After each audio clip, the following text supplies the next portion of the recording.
أنصتوا واستمعوا وأطيعوا رحمكم الله أنصتوا واستمعوا وأطيعوا رحمكم الله أنصتوا واستمعوا وأطيعوا رحمكم الله.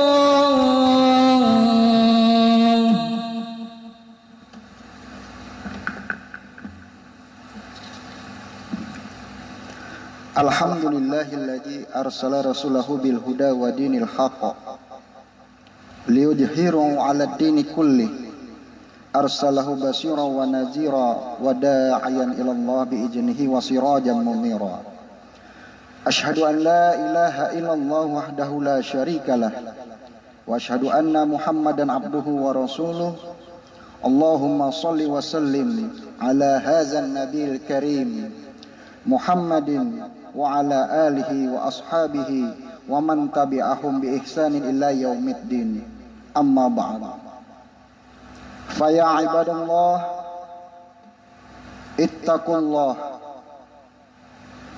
ittaqullaha haqqa tuqatih wa la tamutunna illa wa antum muslimun. Ma'asyiral muslimin rahimakumullah. Nabi Muhammad sallallahu alaihi wasallam adalah hamba Allah yang diutus kepada umat manusia. Beliau bukan berasal dari jenis dan makhluk yang lain, melainkan berasal dari umat manusia itu sendiri. Beliau sangat memahami dan merasakan penderitaan yang dipikul oleh umatnya, yaitu beban kebodohan, kesesatan, dan kedurhakaan. Beliau sangat memperhatikan umatnya dan berjuang gigih dengan santun dan lemah lembut demi keselamatan umat manusia semuanya. Sekalipun banyak umat manusia yang enggan untuk beriman dan mengikuti apa yang diserukannya, beliau tetap teguh berdakwah dan menyerukan risalah Allah. Hanya kepada Allah lah beliau berserah diri. Allah lah zat yang maha pelindung. Di dalam Al-Quran kita temukan bahwa Rasulullah SAW keinginan beliau adalah sebagaimana termaktub di dalam surah At-Taubah ayat 128-129. Laqad ja'akum rasulun min anfusikum azizun 'alaihi ma 'anittum harisun 'alaikum bil mu'minina raufur rahim. Fa in tawallaw faqul hasbiyallahu la ilaha illahu alaihi tawakkaltu wa huwa rabbul arsyil azim. Sungguh telah datang kepadamu seorang rasul dari kaummu sendiri. Berat terasa olehnya penderitaanmu, sangat menginginkan keimanan dan keselamatan bagimu. Amat belas kasihan lagi penyayang terhadap orang-orang yang beriman. Jika mereka berpaling dari keimanan, maka katakanlah, cukuplah Allah bagiku, tidak ada Tuhan selain Dia, hanya kepadanya aku bertawakal, dan Dia adalah Tuhan yang memiliki arasy yang agung. Ma'asyiral muslimin rahimakumullah. Kalau sikap dan pernyataan Rasulullah seperti itu, lalu bagaimana dengan kita yang mengaku sebagai umatnya? Agar kita tidak salah dalam mengambil sikap, maka kita ikuti petunjuk Allah Subhanahu wa taala yang berbunyi di dalam Al-Qur'an. Ini sering kita jumpai, namun jarang sekali kita mau memahaminya. Muhammadur Rasulullah walladzina ma'ahu asyidda'u 'alal kuffar ruhama'u bainahum tarahum ruk'an sujada yabtaguna fadlan minallahi wa ridwana simahum fi wujuhihim min asaris sujud zalika masaluhum fit taurat wa masaluhum fil injil.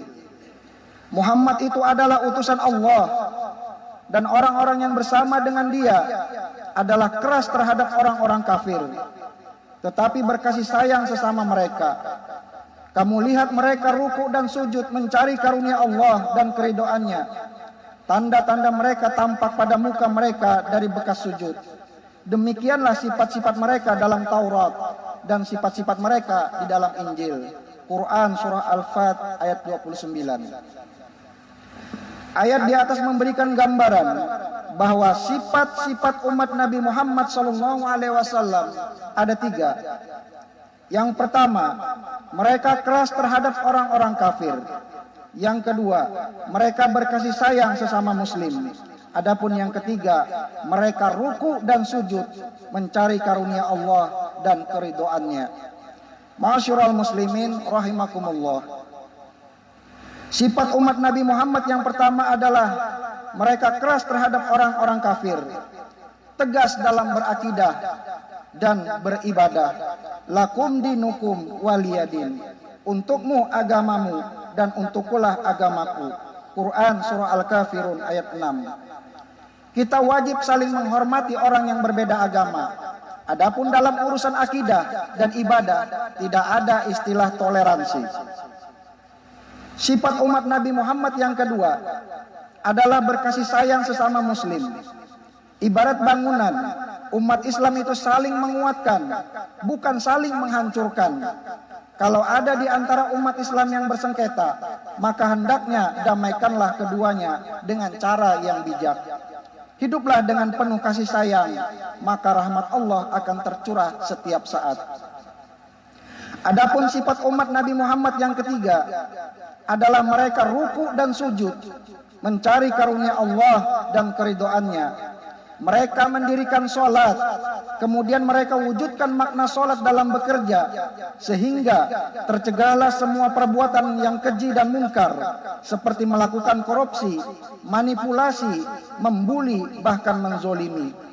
Karena orang yang benar sholatnya, pasti hidupnya tercegah dari perbuatan keji dan mungkar. Dan orang yang sholatnya benar syarat rukunnya, serta dapat mewujudkan makna sholat dalam hidupnya, niscaya Allah akan ridho terhadap kehidupannya. Ma'asyiral muslimin rahimakumullah. Dari ciri-ciri umat Nabi Muhammad tersebut, sangat disayangkan akhir-akhir ini. Sedikit demi sedikit umat Islam digiring untuk masuk ke dalam kelompok mereka atau pada acara mereka. Rasulullah sudah mengingatkan dengan firman-Nya melalui Al-Quran. Rasulullah sering menyampaikan ini kepada umatnya agar umatnya berhati-hati terhadap dua kelompok kaum ini. Walan tardo ankal yahudu walan nasara hatta tattabi'a millatahum. Orang-orang Yahudi dan Nasrani tidak akan senang kepada kamu hingga kamu mengikuti agama mereka. Quran surah Al-Baqarah ayat 120.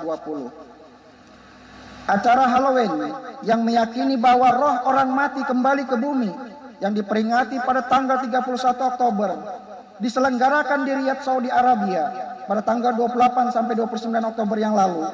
Pro dan kontra pun terjadi di kalangan umat Islam. Yang menyedihkan lagi adalah mahasiswa Indonesia ikut menjadi korban pada acara Halloween di Itaewon, Korea Selatan yang terjadi pada tanggal 30 Oktober yang lalu. 151 tewas dan 76 luka-luka termasuk warga negara Indonesia. Man tasabbaha biqaumin fahuwa minhum. Barang siapa yang menyerupai suatu kaum, maka dia termasuk bagian dari mereka. Hadis riwayat Ahmad dan Abu Daud nomor 4331. Sebagai umat Nabi Muhammad, kita mempunyai kewajiban untuk menjaga, meneruskan, dan memperjuangkan risalah yang beliau bawa. Sebagai bukti bahwa kita adalah umatnya Nabi Muhammad SAW. Hidup ini hanya sebentar, maka gunakanlah waktu yang sebentar ini dengan sebaik-baiknya. Jangan sampai salah pilih dalam menempuh jalan hidup. Ikutilah jejak langkah para nabi, siddiqin, syuhada, dan orang-orang yang soleh. Yakinlah Allah akan ridho terhadap sikap kita. Wa may yuti'illaha wa rasul faulaika ma'allazina an'amallahu alaihim minan nabiyyin was-siddiqin wasyuhada'i was-solihin wa hasuna ulaika rafiqa. Dan barang siapa yang mentaati Allah dan Rasulnya, mereka itu akan bersama-sama dengan orang-orang yang dianugerahi nikmat oleh Allah, yaitu para nabi, para siddiqin, orang-orang yang mati syahid, dan orang-orang yang soleh, dan mereka itulah teman yang sebaik-baiknya. Quran surah An-Nisa ayat 69. Sebagai khotimah dalam khutbah ini, marilah kita berupaya sekuat tenaga untuk menyempurnakan sikap kita dalam mengikuti jejak langkah perjuangan baginda Rasul. Semoga Allah Subhanahu wa taala mengampuni segala kehilapan dan kesalahan yang pernah kita lakukan, dan semoga kita termasuk orang-orang yang berjuang di jalan Allah. Amin. Allahumma amin. Wa idza quri'al Qur'an fastami'u lahu wa ansitu la'allakum turhamun. A'udzu billahi minasyaitonir rajim. Bismillahirrahmanirrahim. Innal ladzina amanu wa 'amilus solihati ulaika hum khairul bariyah. Jazaohum 'inda rabbihim jannatu 'adnin tajri min tahtihal anhar khalidina fiha abada. Radhiyallahu anhum wa radu'an. Dzalika liman khashiya rabbah. Sesungguhnya orang-orang yang beriman dan mengerjakan amal soleh, mereka itu adalah sebaik-baik makhluk.